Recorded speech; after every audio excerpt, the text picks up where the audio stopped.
69. You don't want to see images from my Kodak Instamatic. The grainy images don't do well blown up into high resolution displays. So what I've done is replace some of the pictures with some shots from, mainly from the National Park Service sites and stuff. But I'll talk about the places that have been, and I guess without further ado, we'll start off and go visit the first one, which is Lassen Volcanic National Park. This is up in the middle of Northern California. It's not really on the way to anywhere. If you're heading up 5, right, Route 5 is the main drag heading up north from Central Valley. You'd have to head off. It's a widespread park. There are a couple of must-sees. The climbing the peak itself. It's a 10,000-foot volcano, so it's not a technical climb, but it's not a walk in the park. Lassen Volcanic at 10.4. It's a beautiful park. If you happen to have a day like this where everything's clear, there are quite a few 10,000-foot volcanoes that stretch down basically the southern edge of the Ring of Fire, coming down from the Alaskan peaks down through the Cascade Range, and this is the southernmost of all the 10,000 footers. It is not an active volcano at present, but 1915 wasn't all that long ago. 100 years ago, it blew its top and erupted. So not as current as Mount St. Helens, which was 1980, but it erupted a while, fairly recently. The Visitor Center, this is a new one that they built, very low key, built into the side of the hill, not an in-your-face kind of structure. You drive in there, and the main attraction is the thermal area. Lawson contains the largest collection of thermal vents and mud pots and springs and everything outside of Yellowstone. This is Bumpus Hell. Bumpus was the name of an early explorer who unfortunately plunged his leg through the thin crust and found the boiling water just under the surface. So it's named after him. You do want to stay on the boardwalks when you go through this area. Nose plugs aren't mandatory, but it's very, very strong sulfur. It does smell like something. It's called the Devil's Kitchen, and it does smell like something's, well, rotten egg smell. There's all kinds of different thermal features. There's geysers. There are not a lot of places on Earth where you find geysers, and there's quite a collection of them here. Again, you stay on, they've extended off of the boardwalk these little viewing areas where you can go and basically get enveloped in the sulfur smell if you want. But there are non-odorous bucolic settings out in the lakes in the park and the evergreens and stuff, with Lawson in the background there. There is a lodge that's grandfathered in. It's the only lodging in the park. It existed there when they upgraded it to a national park. So they got to stay as a commercial entity. Fairly rustic. You do have pretty nice rooms for out in the middle of the woods. And they have meals served and stuff. So beats the heck out of backpacking if you're not into that. Some of the hikes that you can strike out from there. This is the Cinder Cone Trail, way up in the northeast corner. Not a lot of plants grow in ashes. It doesn't hold moisture very well, so all the water soaks through. So it's a very dry hike.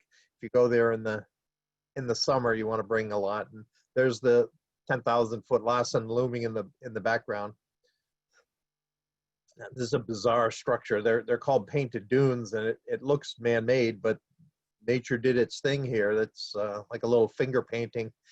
But those are big. Those are like 30-foot trees on the dunes. They're not little potted plants.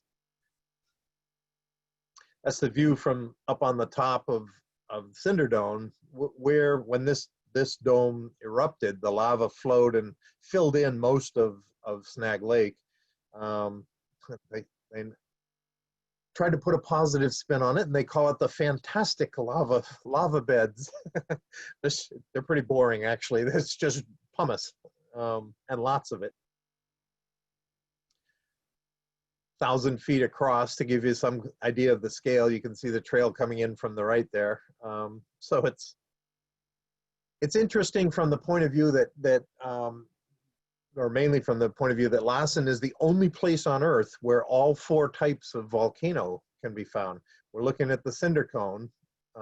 That's got one opening that the lava repeatedly comes up from below on repeated eruptions from one vent. We'll get to Mount Rainier later on in the show, and that's a composite. That's one violent eruption. A couple examples are Mount Fuji and Rainier.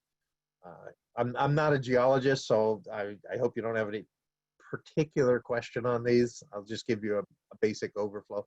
The slow, high viscosity lava that just keeps burbling down the slopes. Mauna Loa on the Big Island is an example of a shield volcano.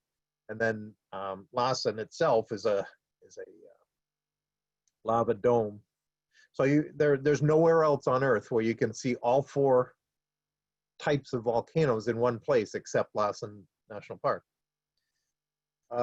This is a picture from 1985, and we will not be taking snide comments about the length of the shorts. This was 85. Larry Bird was wearing shorts that length at that point in time. Middle of the summer. This is late June, actually. This is about the 3rd week in June 20th. It's a 2,000-foot elevation gain and pretty dry. You're hiking 2.5 miles. From this picture, it looks like the road to Mordor. you expect to see Gollum in amongst the rocks there, but there's a lot of volcanic rubble. That would be my wife, who was my fiance almost at the time, climbing up. I was pretty excited. It was hot. Even though there's snow there, it was pretty direct sunlight. There's no shade on the hike up there, so it's pretty hot. You go up you just keep hiking up and up and up. Dead center up at the top of the rocks. I had gotten up there. I ran back down, gave my camera to my wife, and ran back up and said, I'm going to get up to the top, take my picture. But I wanted it because you can see the day that we had there. There was not a cloud in the sky. Beautiful day for hiking, I thought. And why I was excited is I knew up at the top, I was going to, if she made it to, that was her test. She made it to 10,000 feet. I chose that spot to propose. This was week 1 of a 7-week van trip across the country. That's Mount Shasta in the background, another one of the Cascade volcanoes. And she said yes. So began our joint venture. Upwind from Bumpus Hell, we got engaged. Now this is an interesting picture because you won't see it again, like ever. Again, this was 1985, and that was the entrance sign at the time. What happened was the Redwood National Park, this is the only co-run park in the entire system. They joined with the Redwood State Parks, and now they have a joint Redwood and National and State Parks. Give you a quick timeline. Back in 1825, the indigenous Indians brought Jedediah Smith here to show him the big trees. I don't know what the zoning is in Chelmsford, quarter acre, half acre zoning. How about 2 million acres of redwood trees? Pretty sizable portion. All along the coastal region in Northern California, there were 2 million acres of these exquisite trees. Unfortunately, gold was discovered in the area 25 years later, and within a few years, there were 9 fully operational sawmills in the town of Eureka, right down the road from here, making very short work of the timber to build the housing, take care of the housing requirements for the prospectors and the support services that sprung up because of the gold rush. They didn't have chainsaws in 1850, so it was rather a major undertaking to drop a 300-foot redwood tree. When it did come down, it was when one landed. If you saw these postcards today, you'd automatically assume that that image was photoshopped. But no, that's what the logs looked like. People would gather and take a big picture of one log.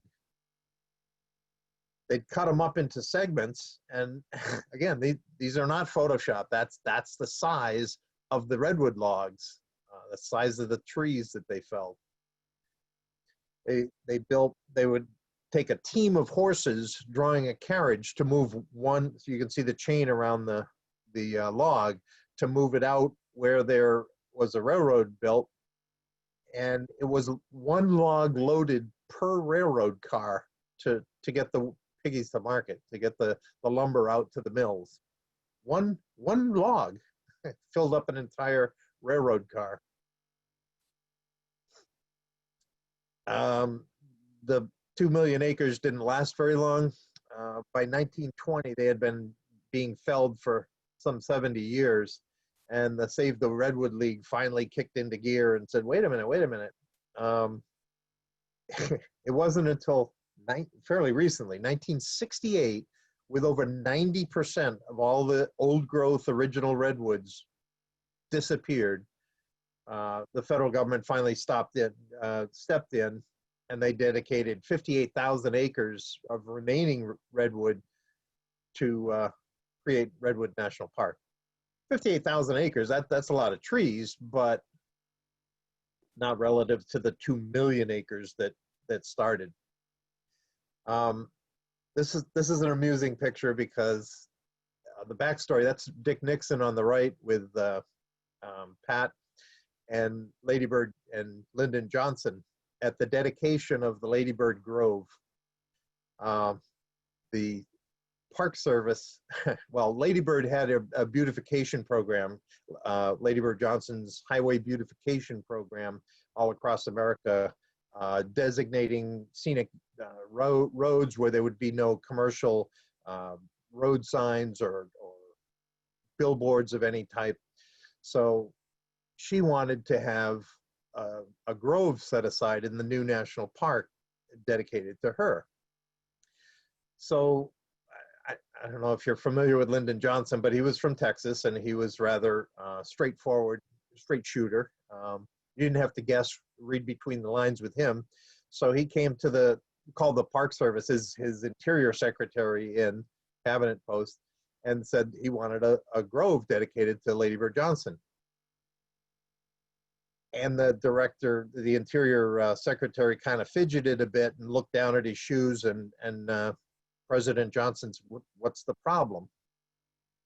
Well, in the rules, in the regulations of the National Park Service, there cannot be any named section of a national park after a living person. You can dedicate commemorative spots after they die, but it's not allowed to have a grove named after a living person. So the Interior Secretary kind of hemmed and hawed about it, and then got the word out to him. And Johnson looked him straight in the eye and said, do you or do you not want a national park? So you're looking at the Ladybird Johnson Grove that was commemorated in 1969. This is a map. The left-hand side is the northern section, and it runs down the coast. What they've done is they've combined 70,000 acres of federal lands with the 60,000 of state parks. It's the only national park joint managed by state and federal jurisdictions. So you have Jedediah Smith, the state parks, 3 of them came together. So this is the new sign. If you go to the national park now, you can get your picture at the new entrance sign, but the Redwood National Park doesn't exist anymore. to take a walk in this park, you're going to come home needing some Bengay for the back of your neck, because your neck will be strained. It's absolutely phenomenal, because the canopy up top is so thick that it filters sunlight, and not a lot of undergrowth grows at the base. You see ferns, and it looks almost ethereal. You have all these nice airy ferns, and then you can walk pretty much anywhere around the big trees. Very, very difficult to capture the true intensity of the image with a still shot. It does take even a moving picture. You don't have any buildings or anything to compare the actual height to it. Hyperion is the tallest tree anywhere on Earth. That's within the park. To give you an idea, that's taller than well, you can see the range there. Statue of Liberty is 300 feet from the ground up. We just don't have anything in New England where you can point to your kids and say, well, it's kind of like that. It isn't. They're as unique as you come. You can lie down on your back and look up, and it's an image that will stick in your mind for some time. Very different experience. So why do they grow here? Why they're not found anywhere else on Earth? You can, I should take that, put an asterisk next to that. They will grow elsewhere, but not to this optimal height. I mean, you can grow a redwood sapling in your backyard if you want to, if you water it and take care of it, but you're not going to have a 300-footer because you don't have the conditions. Two very essential requirements that the coast of Northern California provides. Number one, because of the current bathing along the coast, it never freezes. It's always 50 to 60 degrees year round. So the climate is perfect for them to grow.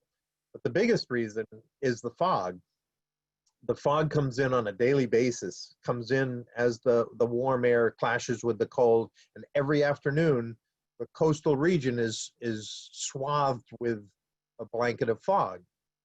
What that allows is that the tree's inner plumbing, the circulatory system, there's no possible way capillary action can draw water and nutrients from the dirt, from the earth, 300 feet up the tree.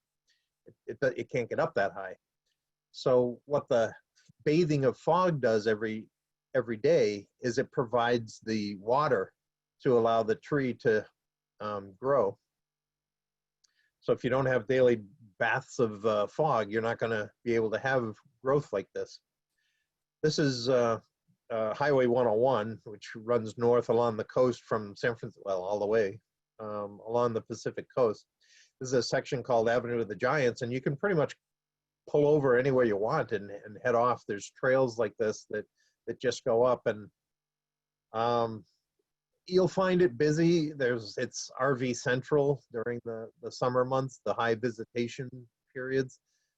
Weekends are busy. But if you get off the road, find a place to park legally and get off the road, if you head up quarter mile, half mile up on any trail, you'll pretty much have it to yourself. Not a lot of people hike in the woods. They'll drive and look out their windows.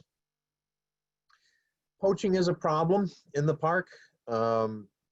Redwood is magnificent wood, which is why the lumbering companies wreaked havoc with it.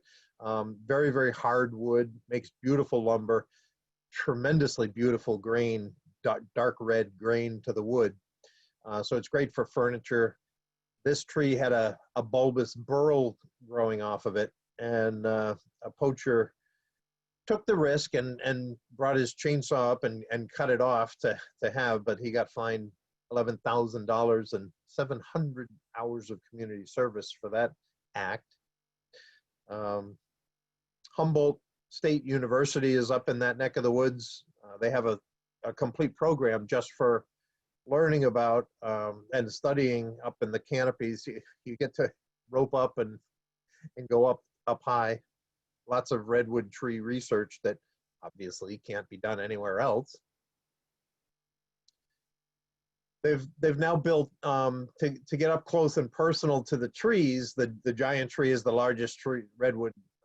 It's the national champion. We'll get into that when we visit Olympic, how they determine that. Well, you can see the height, the circumference, and the crown spread. Those three numbers added together form a numerical value for pretty much any tree you can measure. This one is the king of all the redwoods.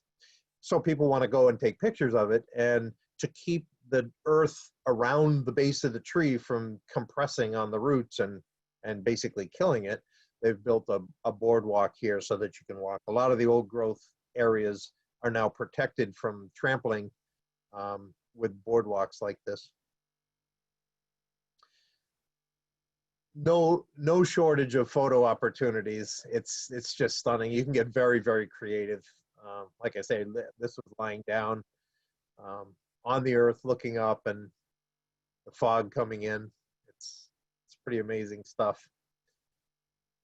Almost doesn't matter what time of day it is, you're going to get amazing pictures there. So fun hiking. Next up the road, go over the Oregon line, and we get to Crater Lake. That's this is a map of the 10,000 footers, the Cascade Range, the volcanic ring of fire coming down from the north there. Mount Hood is in, well, Mount St. Helens blew its stack in 1980. Then Mount Hood, Crater Lake used to be a 12,000 footer. It's now 8. There's a 33-mile circumnavigating rim drive that we were there. Like I say, this was the fourth week in June. There was still 17 feet of snow that had yet to be plowed. 17 feet of snow on the rim. So if you want to see all of the park, think August before it's really cleared. There is a bisecting Pacific Crest Trail runs from the Canadian border all the way down to Mexico. So that bisects the park north to south, and then the rim drive circumnavigates it. Great drive from over on the right-hand side, and the eastern side is Mount Scott. It's almost at 9,000 feet, 2.5 mile hike out to get to the top of it. That's your view from the top looking west. So it's a great place to get sunset shots. You get the lake and the sun going down behind the crater wall. Quick overview. What happened with Crater Lake is rather unique, because when it blew, Mount Mazama used to be a 12,000 foot volcano, and when the major eruption happened, it didn't pulverize the top of the mountain. It just opened up and spewed from the reserve of molten lava down below in the bowels of the mountain. So much lava flowed out and erupted. It was 12 cubic miles. I don't really know how to translate that into terms that are readily identifiable, but that's a lot of magma. 12 cubic miles of magma spewed out, and what it did was create a giant void underneath. That chamber used to be filled with lava, and now it was empty. So the top 4,000 feet of the mountain collapsed in on itself. Nature abhors a vacuum, so there was a voided chamber, and it wasn't strong enough. So this is kind of a schematic of what's there now is the lake, and underneath is the section of the mountain that used to be up on top. It's now inside the crater. Most of the lava flowed to the north. This is looking as though you were looking from the east. To the right-hand side would be north, and a lot of the lava flowed out that way, which created a desert, pumice desert it's called. It's hundreds of feet thick from the pyroclastic flow, and virtually nothing grows there. The pumice is gritty, it's granular, it doesn't hold water. Water just seeps right through, and it's not I wouldn't say it's poor soil, it's useless soil. So it's not the most fun hike to go out and see, other than it's barren. On the southeast corner, there's this hike out to the Pinnacles Trail. These are bizarre. These are volcanic spires of ash that were fused with the heat of the blast. Again, those are 40, 50-foot evergreen trees to give you some idea of the height of the spires. It's kind of a unique formation. You don't see that in too many places. There's an overview of the crater. The lake itself, it's still, there is some activity. It's all down on the floor. It's all rainwater that's collected. And the East Basin is 2,000 feet deep. That's the deepest part of the lake. Deepest lake in the US, 2,000 feet deep. Absolutely gorgeous. This is from the rim, the Caldera Rim. There is a trail that'll bring you down. It's a 2,000-foot elevation drop to get down from this picture spot up on the rim down to the water level. And the trail has a lot of switchbacks because it just goes back and forth on 2,000 feet drop to get down there. But what's absolutely stunning is the clarity of the water when you go down there. There are no impurities whatsoever. It's all rain that's accumulated. The way water clarity is measured is called a Secchi disk. I think it's called Secchi. Basically, it's a little bigger than a Frisbee.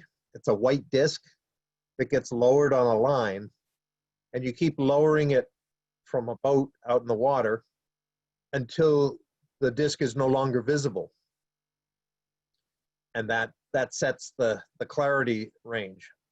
So for example, Lake Tahoe, down in the Sierra Nevadas on the Utah or Nevada border, also has very, very famously clear water. The Secchi disk is visible to about 70 feet down. You can lower this little disk 70 feet deep in the water and still see it. Any guesses as to Crater Lake?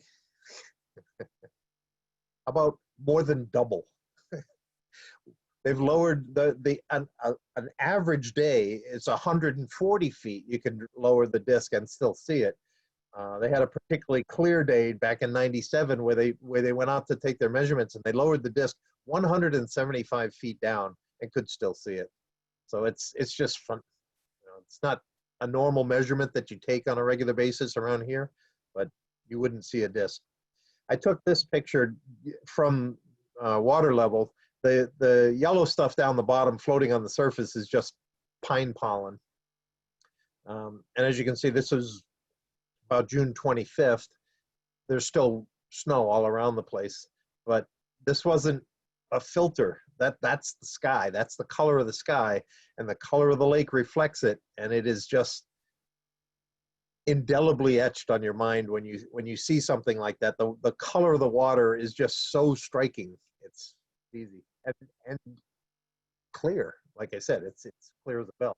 If you go during the day, you can see down into it. There is a boat tour you can take out in the summertime when the snow's gone. You head out past Wizard Island.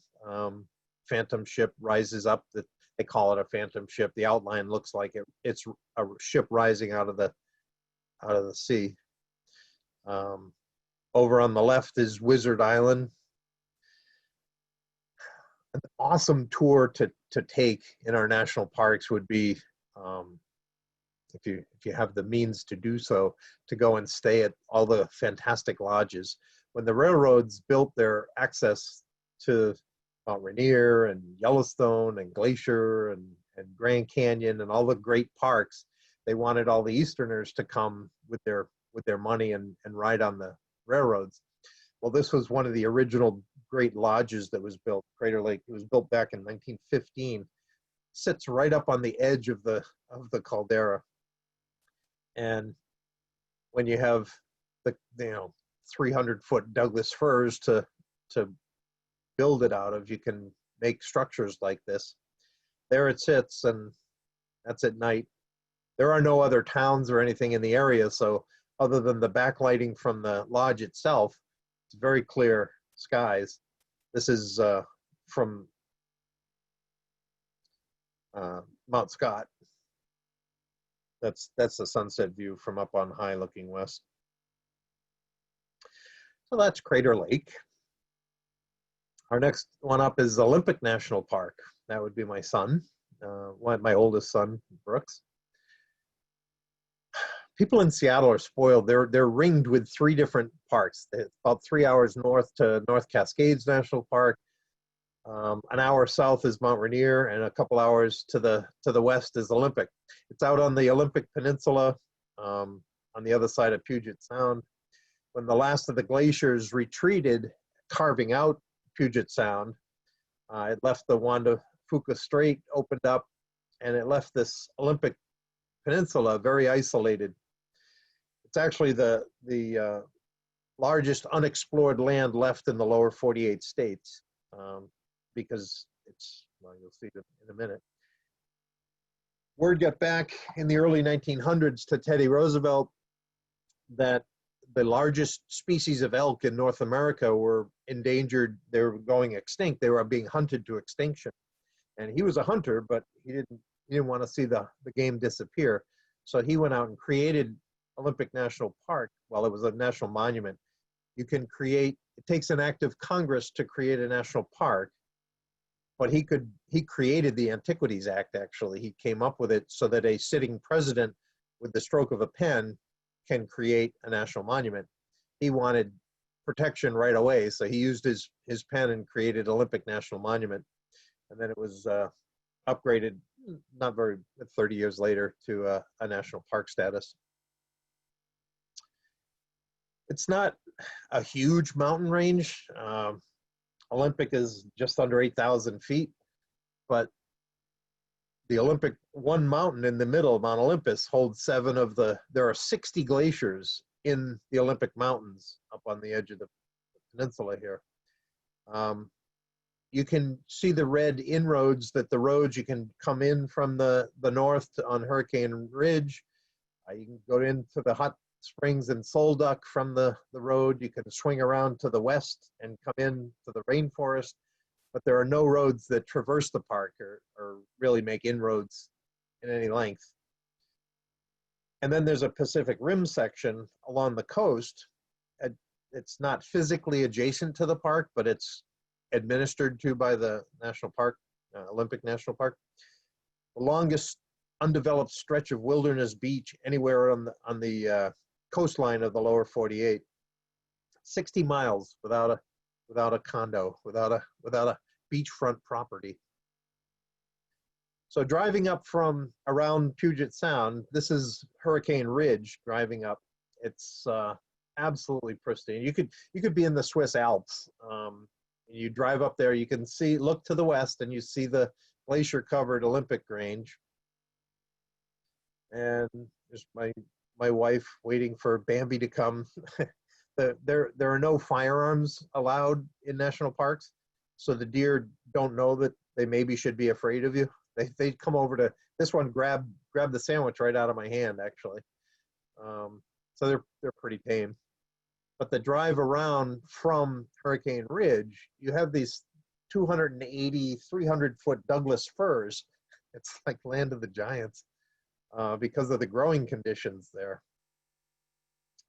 Lake Crescent is usually a lot of surfboarders or windsurfers there. It's all open and it gets a lot of steady breeze, so a lot of people go windsurfing on it.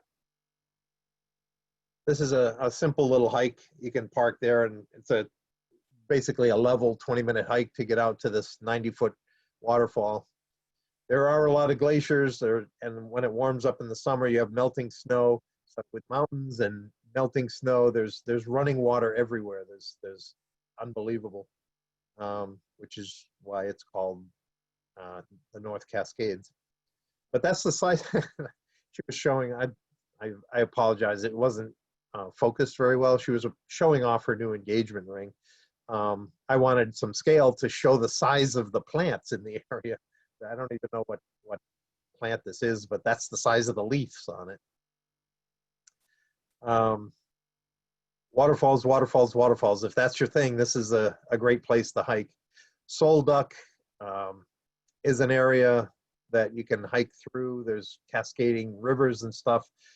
There's a magnificent lodge there. This is upgraded from back in the 80s when I was there, but you can rent individual cabins, and they have open there. I think there's 8 different open hot springs with the thermal waters just bubbling up out of the ground. So it's like kind of like the Three Bears. You just sample different. That's my wife in the middle there. This pool, but they're all at slightly different temperatures, so you can kind of sample them until you find just the right fit that for your liking. It's kind of fun, but very low maintenance. It just bubbles up out of the ground at those temperatures, so it's great. But if you hike out to any of the trails, you see these cascading waterfalls that look fake. That you can't believe that one cascades into so many rivulets. If you drive around to the western side of the park, the jet stream is a constant flow west to east off of the Pacific. So what happens is the water-laden jet stream slams into the 8,000-foot Olympic range and dumps and dumps and dumps and dumps. The whole rainforest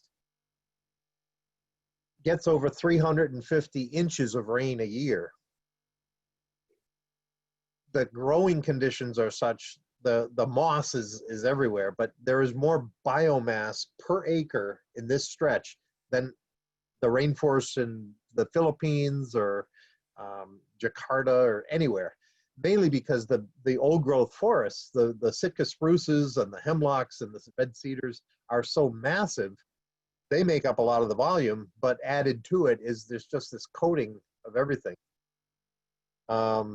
So when you're on your hike, that you have to remember, this says elk behavior can be unpredictable. Actually, it's very predictable. You keep your distance because they don't like to be interrupted. You're in their land. This is not a petting zoo. In the middle of the summer, most of the herds will migrate up into the higher pastures, but spring and fall, if you hike, you're going to see gatherings like this, and it's not good to challenge them. It's named, the species is named after Teddy because he was the one that saved them from going extinct. There are 4 different species of elk in North America. This one's the biggest. The bulls are basically the size of a grizzly. They're 875-pound elk. 4-foot spread, so you gotta have a serious mantle to mount one of those. And there are quite a few of them. There's 5,000 of them in the park here. You walk through, and it's as though you've gone back in time to the Jurassic period. I had my wife go over and get in the picture here. She's hanging on the branch down in the bottom this is the Hall of Mosses trail. I said, I need some perspective. The tree doesn't look very big, so go get in the picture. It's about a 150-foot tree covered with moss.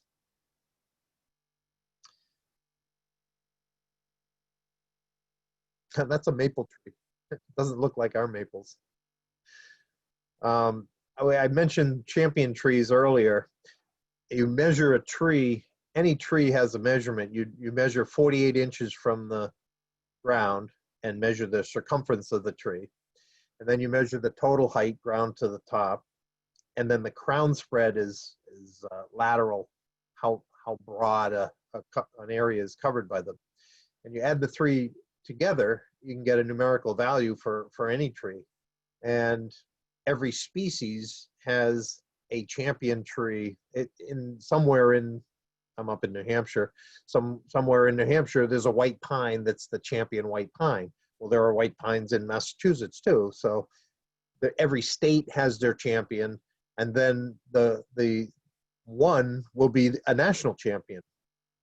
These are species where the national champions are inside the borders of Olympic National Park. It's like nirvana for old growth trees, different species than we have. But if you look at if you look at some of these, red cedar with a 760-inch circumference. We don't grow trees like that around here. Douglas firs with a 600-inch, and at the same time, it's a 200-foot tall, 600-inch around. There's a champion western cedar. In between driving from the Hoh rainforest out to the Pacific section, you got to drive through the city of Forks. I don't know if any of you are familiar with the Twilight series of movies. This is where it was based, in the town of Forks. So they take full measure of it. If you go to a restaurant or something, you can have a werewolf burger or whatever. But on your way out to the ranger station, talk about an Eagle Scout project. This thing's about a 2.5-mile boardwalk that somebody built all the way out through the meadows, out to the beach. There's the Kalalak tree, the tree of life. It's a spruce that's been eroded underneath, but the roots hang on, and the thing just hangs in the air. It's pretty bizarre. It's a big tree too.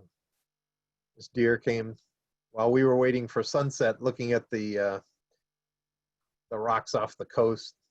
So within the borders of one park, you can go from alpine meadows, like the Swiss Alps, to a rainforest, the Philippines, and now you're out in tide pools.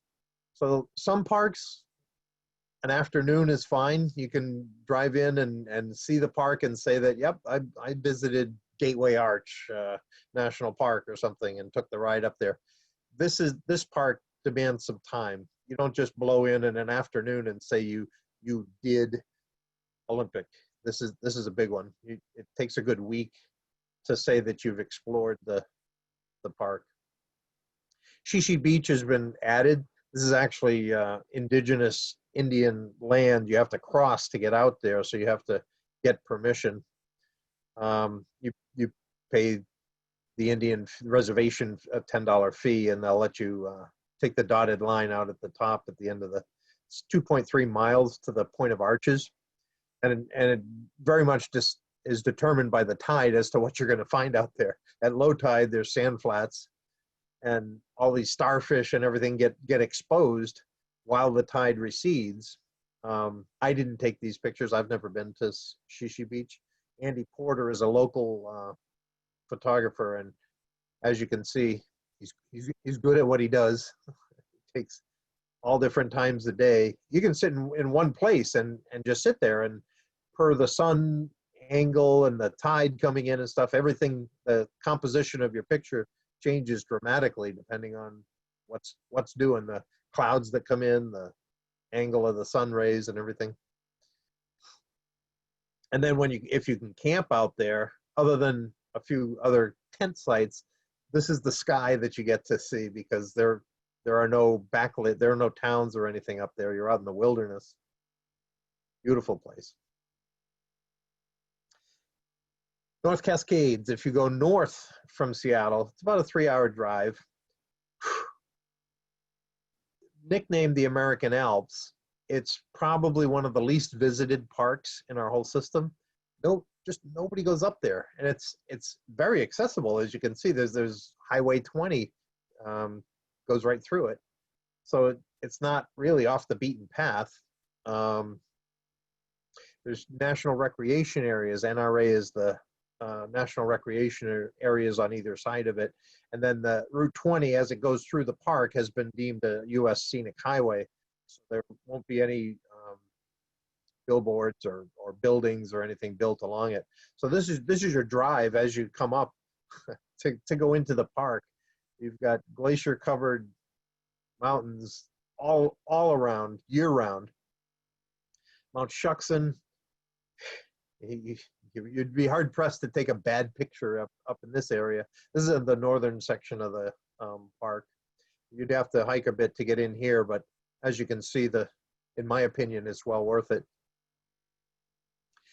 300 glaciers within the borders of the park.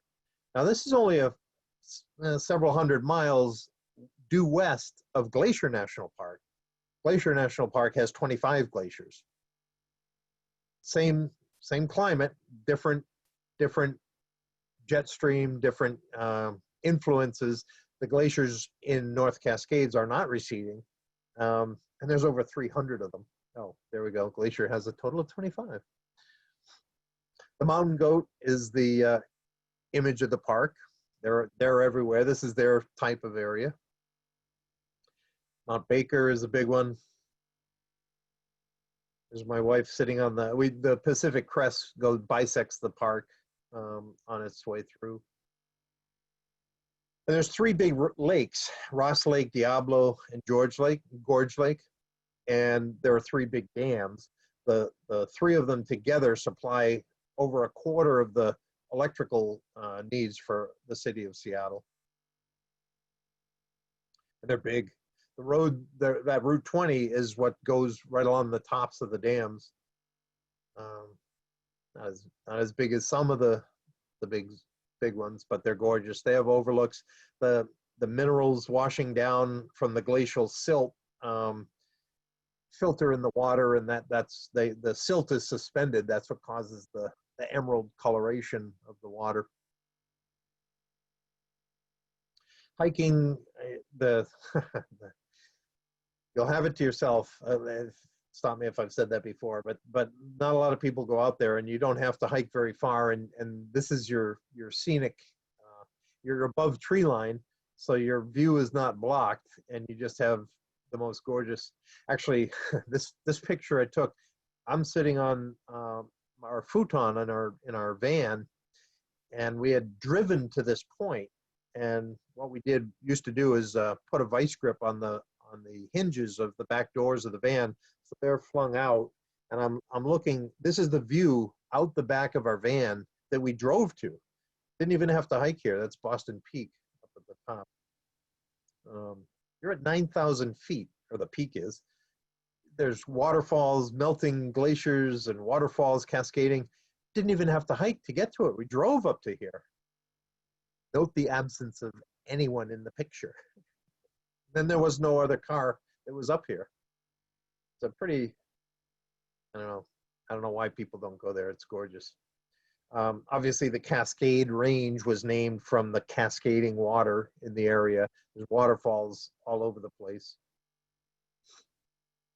I don't like to give this one credit for being the tallest waterfall. I like Yosemite. Upper, middle, and lower Yosemite are over 2,400 feet. They count the drainage across the valley and down further to say that that's a contiguous waterfall. Lakes, there are literally hundreds of lakes, and every one of them is spring fed or waterfall fed and stuff. Beautiful place to camp. The west side, a lot wetter. They get 110 inches a year. Then it hits on the eastern side of the mountains, they only get 35 inches. So it's not a desert, but you get very, very different. Instead of cedars and hemlocks that need a lot of water, you get sagebrush and ponderosa. Totally different east to west. 400 different miles to hike in the park. So if you should come across another party, just take one of the turnoffs and you'll have that one to yourself.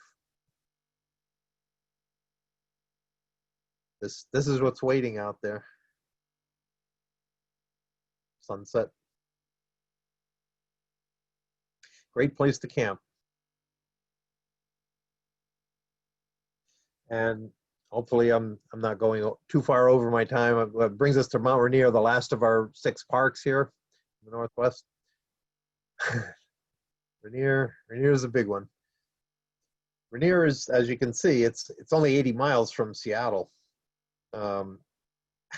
Seattle's a port city. It has a waterfront. It's at sea level. Mount Rainier is 14,400 feet, and it's only 80 miles away. I mean, this looks, again, like somebody photoshopped the mountain in behind. It looks like a fake background. That's what the view is. I don't know how anybody in Seattle gets any work done, particularly if you happen to have a corner office. The Cascades are 5,000 and 6,000 feet. And then you have the volcanoes, the big ones. So this just looms up Mount Rainier looms up over the city of Seattle. It was created when the Pacific plate shifted and banged into the North American plate. That's what caused the fault lines along the Ring of Fire, the Olympus Mountains out on the left, the Cascade Range, Baker, and Mount Rainier. Rainier is one of the earlier parks, 1899.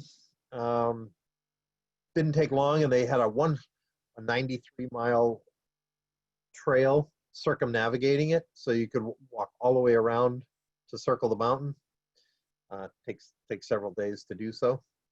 25 different named glaciers just emanating from the peak down the different slopes of Mount Rainier. That's the most of any mountain in the lower 48 states. They average over 600 inches of snow a year. That's the average. You know, we complain if we get 10 or 12 inches that, oh, it's heavy and we have to shovel this and stuff. How about 1971? They set a North American record with over 1,100 inches of snow in one winter season. 1,100 inches, which is why the glaciers are not receding. They get enough snow that they replace all the stuff that's melting during the summer months. However, below 3,000 feet, that precipitation falls as rain. It's snow up above, but now at the base of it, you have a rainforest. The western flank, where the jet stream's coming in and hitting the mountain and dumping, it's an old growth temperate forest, rainforest. My wife heading off to the Grove of the Patriarchs, across these suspension bridges, which are fun. This is an ethereal hike through an old growth forest. This is the size of the trees. One of them fell. They built the boardwalk around it rather than move it. As I mentioned before, again, takes you back into the Jurassic. You expect to see little either leprechauns or fairies or something. It just doesn't look real. It's quite an experience to hike around an old growth forest. Paradise is one of the big lodges built back in 1915. It's at 5,000 feet elevation, so it's quite a drive to get up to it. But you have 14,000 looming over you. They built a mill on site to use the Douglas firs, and like I say, when you have 300-foot trees to use the lumber for, you can span distances like this and build supersized Lincoln logs, basically. There's the dining room, a quiet kitchen nook. One of the most breathtaking experiences you can find in any national park is here in the summer. To hike among the alpine meadows in Rainier. It's like the Johnny Appleseed of lupin work, well, of any flowers in the area. It's just astounding, the magnitude of the flowers that bloom. John Muir was a guy who got around. He was no stranger to wilderness hikes. Lived in the Sierras. He came up here, and his take on walking the meadows around Mount Rainier was that this is carved into the granite steps to go up to access the meadows. The most luxuriant and extravagantly beautiful of all the alpine gardens that he's ever beheld in all of his mountaintop wanderings. This was a guy that got around. They're not planted. It's just wild, and it's absolutely phenomenal. Depends on what side of the mountain you're on as to which flowers you're going to see. Head over to the Morning Light on the eastern slopes, and Spray Park has avalanche lilies. No purple lupin, you just have a lot of avalanche lilies, and where they grow, there are lots of them. So you get totally different pictures than if you continue around to the purple fields and stuff. If waterfalls are your thing, there are over 100 of them that are hikeable to get to. This is Comet Falls. It's a 300-foot drop. A lot of them are very, very accessible. You can see the hut at the top of Narada, 188 feet. That's the size of Niagara Falls. Obviously not the same volume of water flow, but it's 188 feet. The road bridge goes right over Christine Falls. You can get out of your car and go around and get a side view of it. But you can hike all over the place, and there's just water everywhere. Beautiful waterfalls. So between the lakes and how about this? This is not in the Cascades. This is within the boundaries of Rainier National Park. There are 325 different lakes. Every one of them gives a different reflection, a different view of the mountain. The mountain is first and foremost. It looms over everything, but the different flowers that you see, the different reflections that you get, it's just endless. Little Tahoma on the right there. This is down in the southern section where very few people hike. A totally different range of mountains. It's an extension of the Cascades, but it's the Tatoosh Range. Some people go to the park to actually climb the baby. You can see the Nisqually Glacier and the Ingraham Glacier, Cowlitz. I've climbed it a few times. You start from Paradise there in the middle. This is the group assembling. This was in, well, the 4th of July weekend. So the snow hasn't gone away, but it's warm. So you're in t-shirts and shorts hiking up.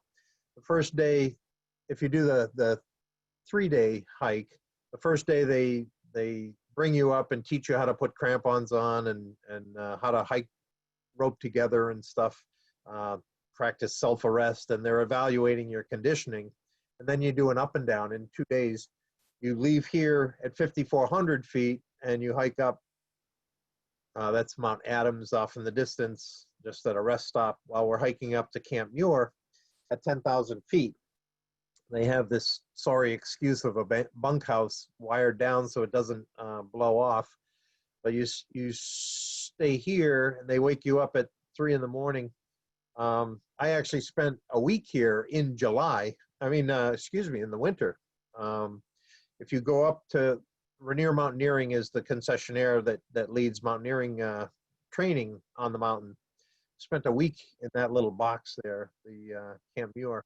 Eric Simonson, it's the quality of guides that you have on the mountain. He was the one that discovered Mallory's body on Mount Everest. He was my guide for my training. That's the blown out northwest cone of Mount St. Helens in the background. That's the view from Camp Muir where we stayed. We're putting on for crevasse rescue training. I hope you don't mind. I'm going to go over a little bit because there's some fun stories. What we did was go rope up and went off to find some crevasses. And if you're roped in and you hear the word falling, you're supposed to drop to your knees and dig your ice axe in, because you're about to get a tug on your waist belt, because that meant somebody fell into a crevasse. If you fall into a crevasse, you're supposed to yell falling, and then everybody tries to stop so that they don't get dragged in as well. Well, we hadn't been taught that yet. So we came across the crevasse field, the glacier to a crevasse, and the head guide looked back at me second on the rope and just gave a nonchalant falling, and he jumped and leaped into the crevasse. Totally unexpected. So there were 2 or 3 of us on the rope, and we dropped down and dug in, and the poor guy was about 45 feet down into the crevasse by the time we stopped him from sliding. But then we were pinned down. We couldn't get up because he was dangling and his weight on the rope. Well, the 2 other guides on the 2 other rope teams unclipped and walked away and said, "Oh, my head, I've altitude sickness." They took themselves out of the rescue equation. They wanted to see how we would do, how we would get Alex up out of the crevasse. It took a while to do so, But when we finally got him up there, he critiqued what we had done and stuff. And then he turned around and he goes, okay, who else wants to try? And before anybody could move, we were all still roped together. Before anybody could move, I jumped backwards and screamed out falling. Did the exact same thing that he had done. What's good for the goose, I guess. So, and I did the same thing. I was down. This is a picture of my right foot down on the in the bowels of the crevasse, and that's looking up at the lip from which I came over, and left my rope mates to pull me up out of it. And then you get to practice putting in titanium ice screws in the ice walls and stuff. But you do get to do a summit climb. That's that little Tahoma. We've been climbing up with headlamps. You get up at 3:30 in the morning while the surface hasn't let up yet. It's still firm. So you climb up to here, and this is called Disappointment Cleaver. From below, it looks like, oh, there's the summit. We're almost there. and you climb up and you climb up, and of course it's a false summit. You got a long way to go yet. And this is the second team coming up behind me. This is nearing the summit. But now you're up at nearing 14,000 feet, and you're looking down at the jetliners that are lowering to land at SeaTac Airport are way down below you. That's me in the red and black suit. My summit shot. And then going back down is fun because all afternoon the top 6 or 8 inches of snow has been warming up, and you can glissade, and if you can keep your balance, you can get running steps and glissade down. It's kind of fun. This was the guy I was roped in with, Phil Urschler, for my first climb.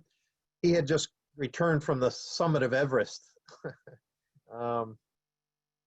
Like I say, pretty top-notch quality mountaineering guides that you end up with. But that's Mount Rainier, and it is just unbelievable the photographs that you get to take. That's the alpenglow in the late evening on the mountain. So that's Rainier. I'm sorry I went over a little time. Some of the books that you might want to check out: Nevada Barr. I don't know if I mentioned her. No, we did Alaska last month, so I wouldn't have. Nevada Barr is used to be a park ranger in Colorado National Park, actually. She became an author, and she has a series of whodunit mystery novels, each one of which takes place in a different national park. So it's kind of fun. This one, Firestorm, takes place in Lassen Volcanic National Park, and just some of the other books that you might want to, if you want to learn more about these parks. Just a teaser. Our next presentation will be in November, a month from now, Thursday the 12th. We're going to be doing the parks of the Colorado Plateau. So if you look on your handout, which I'm not there in person to do, upper left-hand corner, basically the 5 parks in Utah, as well as down into the southwest corner of Colorado is the cliff dwellings of Mesa Verde, and then down into Arizona, the Petrified Forest and Grand Canyon. So that'll be next month. We'll do Colorado, something truly different. Excellent. Thank you so much, Steve. That was a really fantastic presentation. Really appreciate it. And I really appreciate you putting in the extra time with some great stories, some excellent pictures of you climbing Mount Rainier there. That was great.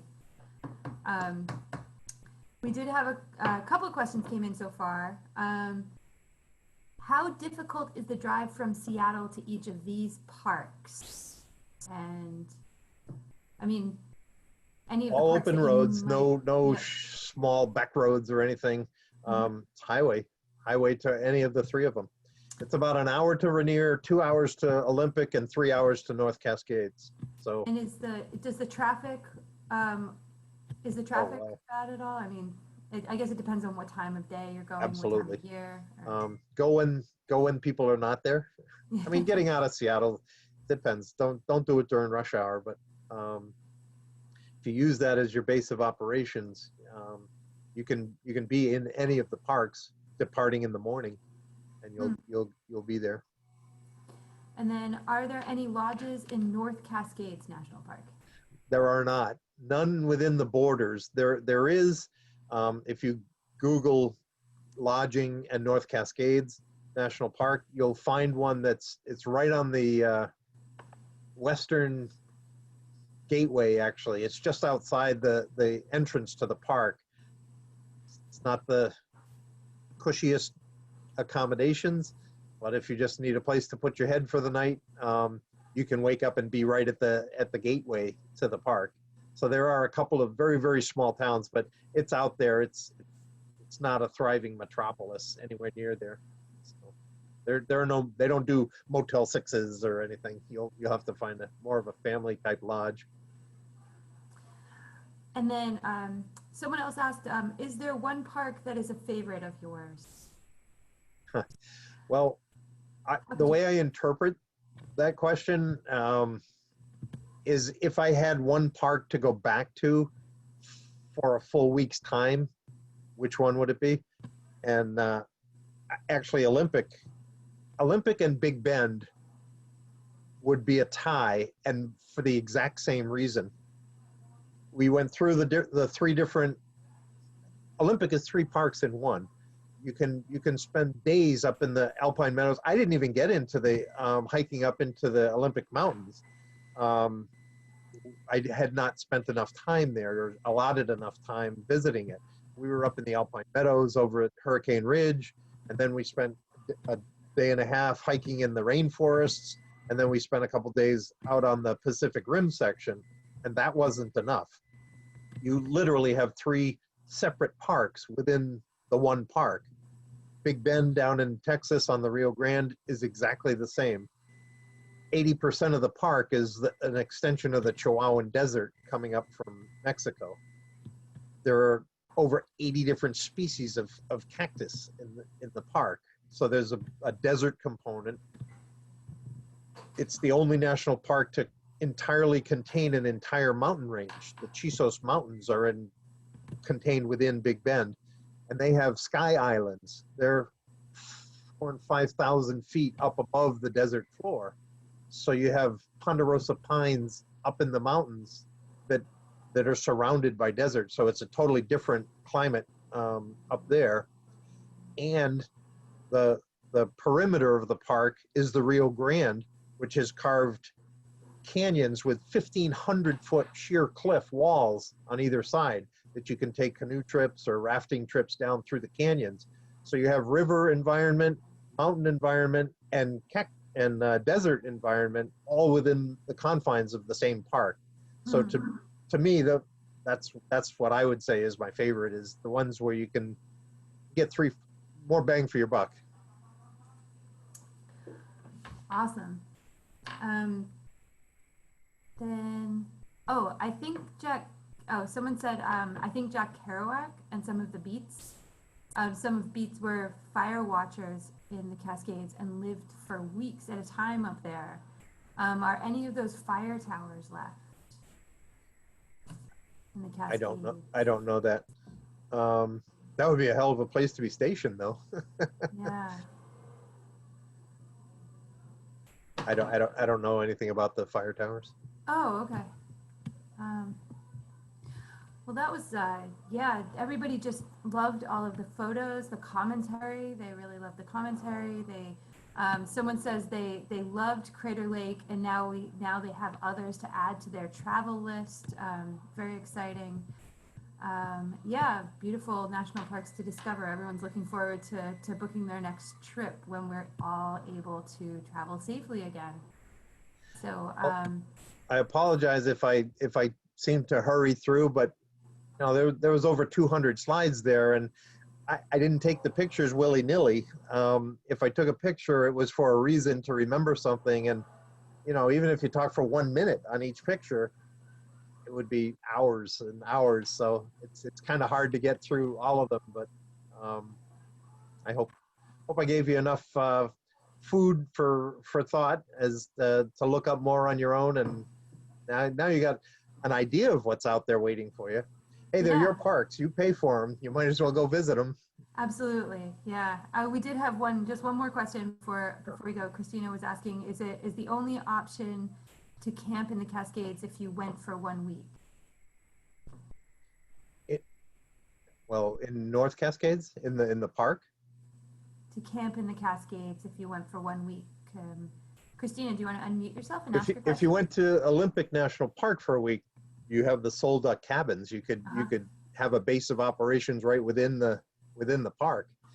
It's a very popular vacation area for Seattleites. We'll drive around and get a cabin for a 3-day weekend or something. It's a nice escape. So if it was within, I mean, the Cascades, all 3 parks are in the Cascades. So if you meant in North Cascades National Park, the answer would be yes, you'd have to camp. There are no accommodations in North Cascades. Rainier has a couple lodges. Paradise is the granddaddy, the 1915 Great Lodge up at 5,000 foot. So Paradise Lodge in Mount Rainier, the Soul Duck Hot Springs Lodge in Olympic, and then inside the confines of North Cascades, there are no accommodations. All right, excellent. Yeah, I think that's it. Excellent presentation. Thank you so much, Steve, for all of the time you gave us tonight. I don't miss the next one for anyone who's still online with us right now. The next one is scheduled for November 12th. And as Steve said, Steve will be covering the Colorado Plateau parks, the parks of the Colorado Plateau, Thursday, November 12th at 7. Please go to our calendar to register for that event and check out all of the other great events that we have going on between now and then. So thank you again so much, Steve, for another great presentation. Very good. Thank you for joining me. Thank you. So long now. Thank you so much. Have a great night, everyone. Thank you so much. Yeah, thank you.